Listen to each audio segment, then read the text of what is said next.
তো কেমন আছো বন্ধুরা? আশা করছি সবাই ভালো আছো। আজকে আমি তোমাদের জন্য নতুন একটি ভালো গল্প নিয়ে চলে এসেছি। একদা এক গ্রামে টুনটুনি ও শালিক পাখি বাস করত। ও টুনটুনি ছিল খুব নরম ও ভালো স্বভাবের এবং খুব মিশুকে একটি পাখি। সে সবার সাথেই মিলে মিশে জঙ্গলে বাস করত এবং তার অনেক বন্ধু বান্ধব ছিল।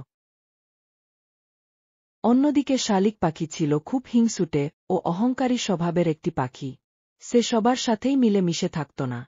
সে একাই একটি দোতলা পাকা বাড়ির ঘুলঘুলিতে বসবাস করত এবং তার কোনো বন্ধু বান্ধব ছিল না। কিরে শালিক, কোথায় যাচ্ছিস? আজকে তো দেখি তোকে খুব খুশি দেখাচ্ছে। এই তো এইদিকে রাসের মেলায় যাচ্ছি। শুনেছি রাসের মেলায় নাকি অনেক খাবারের আর খেলনার দোকান বসেছে। ভাবছি কিছু খাবার আর খেলনা কিনব আমার ছোট্ট বোন শালিকের জন্য। এই তো দেখি তুই তো কাজ করছি। তাছাড়া আমি তোকে আমার সঙ্গে রাসের মেলায় নিয়ে যাব না।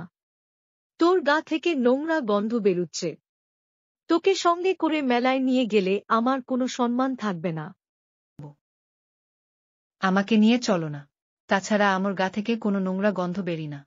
তুমি মিথ্যে বলছ। থাক, তোকে আর বেশি কথা বলতে হবে না। তোকে মেলায় নিয়ে যাব না। তুই গরিব। তুই তো থাকিস একটা ভাঙ্গা ফুটো করে ঘরে। আমাকে দেখে আমি থাকি পাকা দোতলা বাড়ির ঘুলঘুলিতে। কিরে, ঘরে থাকি তো কি হয়েছে? থাকি তো নিজের বাড়িতে।